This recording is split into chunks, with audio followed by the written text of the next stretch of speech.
Сайн байцгаана. Өнөөдрийн бичлэгээ өргөхөд бэлэн боллоо.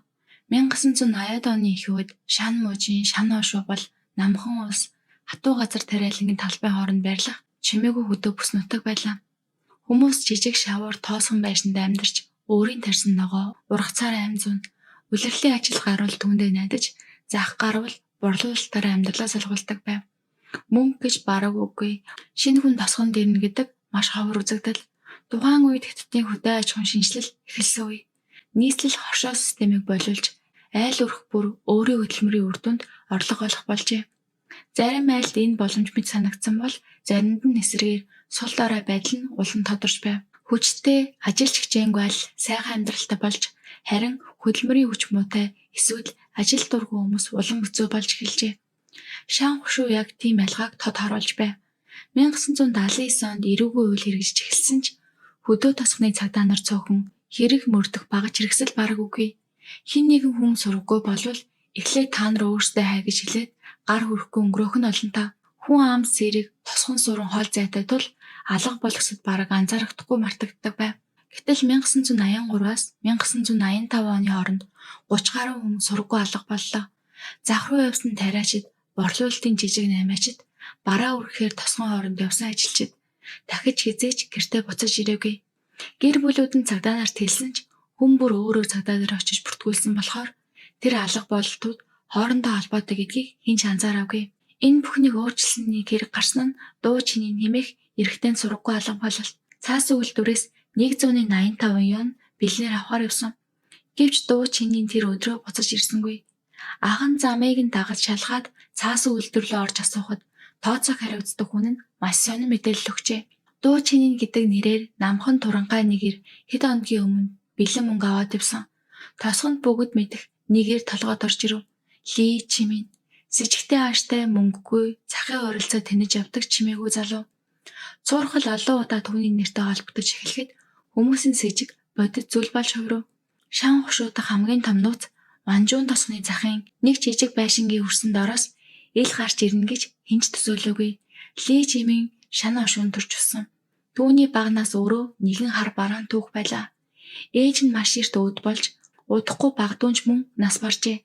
Гэртээ ганцаараа үлдсэн хүү Ли Чимин. Хөдөө тосгонд ганц хүү гэдэг бол гэр бүлийнхээ бүх ирээдүг нуруундаа өрдөг хүн гэсэн ойлголттой. Гэтэл Ли Чимин яг эсрэгээр аав нь хүүгээ ажил гаргахгүй хэд хайрлан дэндүү анхаарч хүнд хөдөлмөрөөс хол байлгасаар өсгчээ. Бусад хүүхдүүд газар ухаж тариа дарж ажлын амтыг мэдэрч байхад Ли Чимин ажил хийлгүй аавдаа эрхлээд талбайн захад суудаг хүү байв. Насан туршид хариуцлагаас зүхтах ажил хийхээс дургуутсах зам бүр тодорч хүмүүсийн дунд нэр хүндгүй болсон. Тэр үед бүх ажил хамт хийгддэг байсан болохоор ажилд оролцдоггүй хүн бол бусдын хүчээр амьдарч байна гэж тооцдог байлаа. Хүмүүс түүнээс айдгүй зүгээр л дургуутсдаг байсан юм. 1974 онд Нанжийн усан сан баригдахад хэд хэдэн тосгоныг нүүлгэн шилжүүлв. Ли Чимин аавын амт Шан хошууны Манжуун тосгонд иржээ. Шинэ газар, шинэ эхлэл гэвч түүний юу ч өөрчлөгдөөгүй. Тэр л хэвээр ажил дургүй хүмүүсээс зайлсхийсэн зан ааш улам гаж ганцаардмал.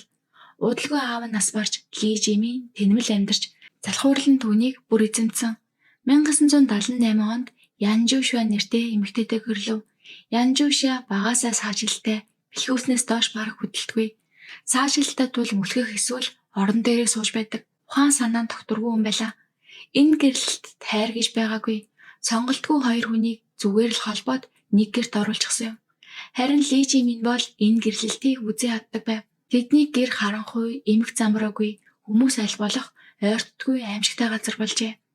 1980-ад онд хүмүүс түүнийг зүгээр л сүүдэр шиг анзаархаа болсон. Зах дээр тэнэж автобусны зогсоолоор эргэлдэж үнтэй бараг ярилцдаггүй. Ажил хийдгүй, хийх гэж оролцсон ажил бүр бүтэлгүй.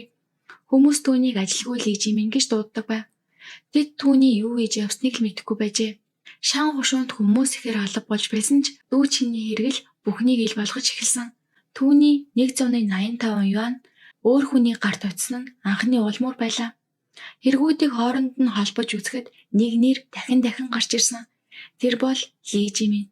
Цагдаа бараг тус болохгүй тул хүмүүс өөрсдөө түүнийг барихаар шийджээ. Тэд Ли Чиминийг замын хажууд хөлн огт хөдөлгөө мэт өвдөж байгаа дүр эсгэн эвтэж байхад нь болсон. Үлэндөө бүр 100 давхар шархны наалт наачсан байв. Хинч түүний жүжигт итгээгүй. Тэгээд түүнийг чирч Янью цагдаагийн газар тавьчихсан юм. Тэр босхгүй гэж гүрийж өвдөж байна гэж улам ихээр ярьсаар байв. Энэ нь хүмүүсийн сэжгийг улам нэмсэн. Маргааш нь 2 цагдаа түүний байшин шалгахаар очижээ. Тоцгоны цахад мод төлөө аваасан нууцлаг буланд энгийн мэт харагдах нэг жижиг байшин. Гэтэл дотор нь бүх цонхыг шавар нагаад хааж битүүмжилсэн. Харанхуй муухай өнөр шал шин ухсан юм шиг овоосон нүхтэй. Дээд давхарт гарах модон шат толбтой. Цагдаа нарт цус шиг харагджээ. Тэгээд тэд түүний эхнэр Янжушя орон дээр өвдөж байлаа. Түүний хэлс нь бүр аимшигтай. Энд юу ч байхгүй. Харин нэг шөнө хүмүүс ирээд тэгээд өглөө нь алга болсон. Нэг удаа би хувцас суугааж байхад ус улаан болсон гэв. Муухай өнөр шин ухсан нүх. Тэгээд түүний хэлж буй хачуу өгүүлбэрүүд ийм байдлыг харсан цагдаа нар даруй нэмэлт хүч дуудав. Үдээс хойш цагдаа нар олуулаа Ванжун тосгоны тэр байшин руу иржээ. Цагдаагийн дарга хүртэл ирсэн байна. Тэр үед хүмүүс байшингаас муухай өнөр байн үнэртдэг. Тийм болохоор хинч ойртдаггүй байсан гэв. Гадна талбайг шалгаж өвсний хажуугийн шороог шалгахад үний цогцос ил гарч ирлээ. Хэсэг угсны дараа 2 дахь цогц. Дараагийн уудтай бордооны дотроос 3 дахь. Гуруула насан турсан эрэгтэй хүмүүс. Энэ бол зөвхөн эхлэл гэдгийг цагдаа нар гинэт ойлгожээ. Тэд талбайг хэсэгчлэн хувааж ухаж эхэллээ. Ухаж байх бүрт газар дороос аимшиг дүнэн гарч байв. Нэг газар 4 цогцос, нөгөө газарт 8 цогцос, хамгийн том нүхэнд 33 цогцос. Эцсийн үр дүн нийт 48 цогцыг тэр жижигхэн хашаанаас л олжээ. Аимшигтай чимээгүй байшин, итгэмээргүй оршуулгын газар болон хуурсан байв. Цагдаа нарын хувьд одоо жинхэнэ асуулт эхэлж байлаа. Яаж энэ олон хүнийг хинч мэдлгүй алж, хинч анзааралгүй болж чадсан юм бэ? Тэр шөнө Ли Жими бүхнийг хүлээн зөвшөөрөв. Анхны цогцснууд гарч ирсний дараа Ли Жимийн 50 хоолойгоор яаж алснаа ярьж эхэлсэн байна. 1983 оны 3 дугаар сараас Ли Жимийн өдрийг ихэнхдээ цахын зам, автобусны буудал, агуулах орчим дөнгөрөв. Тэр хүмүүст ажил санал болгож дүр эсгэн өндөр цалинтай ажил байна гэж ажил хайж яваа хүмүүс түүний өвгөнд амархан итгэн. Газар тариаланчид, цагийн ажилчид, жижиг наймаачид хаяа орон нутгийн хүмүүс ч байна. Тэд танихгүй газар буудалгүй, хонох газаргүй учраас түүнтэй хамт байшинд нь очино. Эхэндээ жижиг ажил өгнө, мод өргөх, хашаа цэвэрлэх, нүх ухах, дараа нь тэр нүх нь тэдний булш болдог байжээ. Цонх бүрийг шавраар битүүлсэн болохоор байшин дотор гэрэлгүй харанхуй. Ердөө нэг жижиг чийдэн. Тэр үеэр Ли Жими ард талаас нь сүх юм уу хүрзээр толгоор нь бүх хүчээрээ цохино. Харин амьд байвал хүзүү цээжрүү нь хурц зүйлээр хутгална. 48 хүний 31 нэрэгтэй 17 эмэгтэй байв. Ли Жимийн зарим эмэгтэйг алхаасаа өмнө хүчрхийлдэг байсан гэж 50 ярьсан гэдэг. Тэр бүр эхнэр Янжушяг хохирогч ирчүүдтэй бэлгийн харьцаанд оруулж дараа нь шүн тэднийг алж байсан тохиолдлууд бий. Хамгийн аимшигтай нь нэгэн залуу гэр бүлийг 2 настай хүүхэдтэй нэг шөнө алжээ. Тэр гурвыг нэг нүхэнд хамт булсан байсан. Яг юуны төлөө үүнийг хийв гэвэл 48 хүний аминд түрээд тэр өрдөө 573 юан л олжээ. Тухайн үеийн нэг гахааны үнэн ч хүрэхгүй. Тэр өөрөө хэлсэн мөнгөтэй хүн хуурддаггүй, хуурдагдаж байгаа хүн нь мөнгөгүй л байдаг. Хохирогчдын үсийг хүртэл тайрч хадгалдаг байжээ. Үс ялзардгүй гэж би сонсон. Тэгээд хожим цагдаа нар олчихвол хүмүүсийг нь таньчих байх гэж бодсон. Иймээс тэр хохирогчдын үсийг тайрч мөрөө баллах гэж нууж хадгалжээ. Заримыг нь бүр мөнгө болгох санаатай зарах гэж боддог байсан байна. Удаан хугацаанд урдчилж буш бэлддэг болжээ. Нэг нүх дүүрхээр дараагийнх хамгийн томд нь 33 хүн давхарлаж байсан. Хашаан доторх овгор шороог хараад хинч сэжиглээгүй. Ногоо тарих гэж байгаа юм байлгүй гэж боддог байв. 1985 он бол түүний аллага хамгийн оргилдоо өрсөв. 48 хүний 36 нь зөвхөн тэр нэг жилд хөнөөжээ. Тэр өөрөө хэлсэн байдаг. Дараагийн алах хүн маш хурдан гарч ирдэг байсан гэж сэтгэлийн хөдөлгөөнгүй айдасгүй ярьжээ.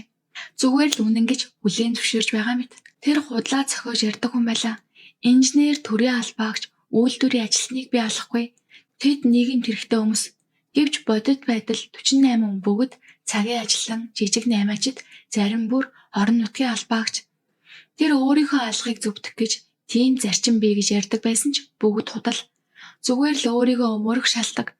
48 үний оршуулгын нүхнүүд бүгд илрэн Ли Жиминий бүх мэдүүлэг бичигдсэний дараа хэрэг маш хурдан хуулийн шат руу шилжив.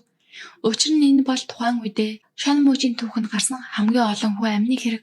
Бүгд найрамдах Хятад ард улс байгуулагдсанаас хойших анхны томоохон олон цоврал аллаг гэсэн тодорхойлолтыг авчээ. Шүүхээс өмнө Ли Жиминд бүрэн сэтгцэн шинжилгээ сэтгцэн өвчтөй биш ийм харах солиорол байхгүй. Тэр хийж байгаа бүхнээ бүрэн ухамсарлаж байсан.